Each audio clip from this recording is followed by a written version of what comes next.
All right, let's talk about the next lesson, the last lesson for your percent math pack. This is another example of how you will use percent in the real world.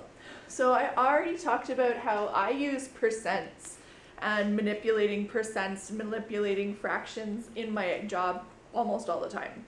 And this is another place where there's real world applications to the math that you get to learn in class. So, discount and sale price. When something is being sold for less money than the regular price, it is being offered at a discount, like it's on sale. Discounts can be dollar amounts, like something is $5 off.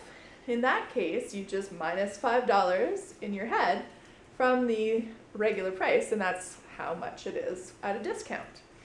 But sometimes they're offered as percents, like 20% off this, or 25% off that, or 15% off, or whatever. So when you're dealing with percentages, what you need to do is use some of the methods that we've already talked about to figure out, okay, if it's 20% off, how much is it? So let's take a look. To find the sale price when using a percent, you must find the dollar amount discounted off the regular price and then minus the discount dollar amount from the regular price. So here is an example.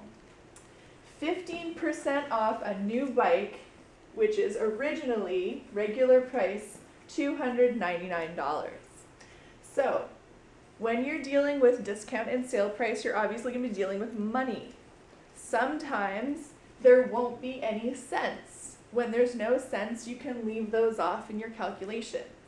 Sometimes there will be cents, and when there are, you will need to use those in your calculations. Don't forget them if there are actually cents in the price. This is another time when you may want to be using your calculator, especially if we start getting into really large numbers with cents attached, lots of decimals, those kinds of things. But for now, this example, we're going to do our straight up mental math outside calculations. So, 15% off a new bike. First of all, 15%. When it's 15% off, you need to change that percentage into a decimal first. So, step 1, 15% into a decimal. We divide by 100. We know how to do this already. You've had lessons on this, you've had practice on this in some of the previous pages. You put your decimal at the end if there is no decimal. And you move 2 spots to the left to make it smaller. 0.15. 15% is 0.15 or 15 hundredths. Once you have done step 1, changing your percent to a decimal, you take that decimal and you multiply it with the original regular price of the item that's on sale. So $2.99 doesn't have cents, so I don't need the zeros and the decimal when I'm doing my calculations. And I make sure that I multiply my regular price of $2.99 and my decimal of 0.15, which I figured out in step 1. So 5 times 9 is 45, carry your 4. 5 times 9 is still 45. Plus the 4 that you carried is 49, carry your 4. 5 times 2 is 10, plus the 4 that you carried is 14. You put your x, and now you work with the 1, and your answers are going to be directly under that 1.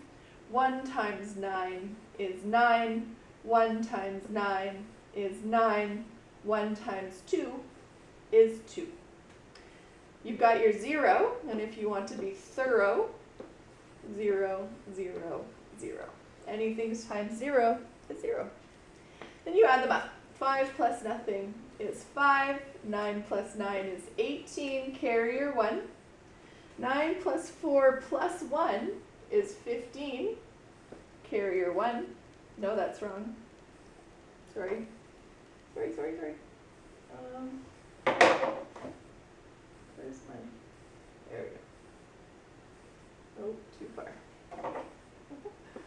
0, there we go. So 9 plus 4 is 13, plus 1 is 14. Oh no. There we go. So now carrier 1. 2 plus 1 is 4, and 0. I have 2 decimal spots, so I'm going to have 2 decimal spots. $44.85 is the answer of how much that dollar amount is discounted. So what we've done is we've changed the percent into a decimal so that I can find 15% of $2.99, because that's how much money I'm going to take off of $2.99 to find the discounted price. So $2.99 minus $44.85. Now, remember, mostly we've been doing multiplication and division when we talked about percentages, but here we're adding in some minus. When you're subtracting, you do need to line up those place values. And in this case, I'm going to need to add a decimal and my cents so that I have all of those columns all filled in, and that way I can do our subtraction question. So, $2.99, regular price of the bike. $44.85 is the amount that I'm taking off the regular price to find out what the discount sale price is once I've taken off my 15%. So, 0 minus 5, can I do that? No, I have to borrow. Can I borrow from the 0? No, I'm going to have to go farther afield and borrow from the 9. So remember, when you're borrowing from the 9, it's really you're borrowing from 90. So I want you to think about it that way. So you're going to cross out the 90, and if you take 1 away from 90, you end up with 89. Put the 1 that you took from the 90 over next to the 0 to change that into a 10, and now you'll be able to minus no problem. So 10 minus 5 is 5. 9 minus 8 is 1. Your decimal should be all nice and lined up. All these columns should be lined up because you're doing a subtraction question. So my hundredths are lined up, my tenths are lined up, my ones, my tens, and my hundredths. 8 minus 4 is 4. 9 minus 4 is 5. And 2 minus nothing is still 2. So here's what you've done. You have 3 steps to work through every time you need to find the sale price. So the easiest way to do this is, first of all, step 1, 15% changed into a decimal by dividing by 100.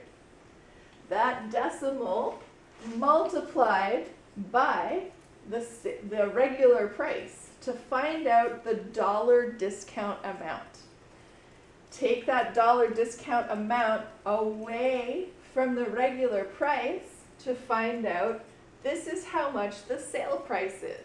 This is how much the bike will cost you once they've taken that 15% off. And now, at the very bottom, we have our answer sentence. Therefore, with my 3 little dots, the sale price of the new bike is, don't forget your dollar sign, $254.15. That is how you figure out sale price. 3 steps. Change the percent to a decimal. Multiply that decimal with the regular price. And then you subtract whatever your answer is from step 2, the discount dollar amount, from the regular price to find the sale price. If you have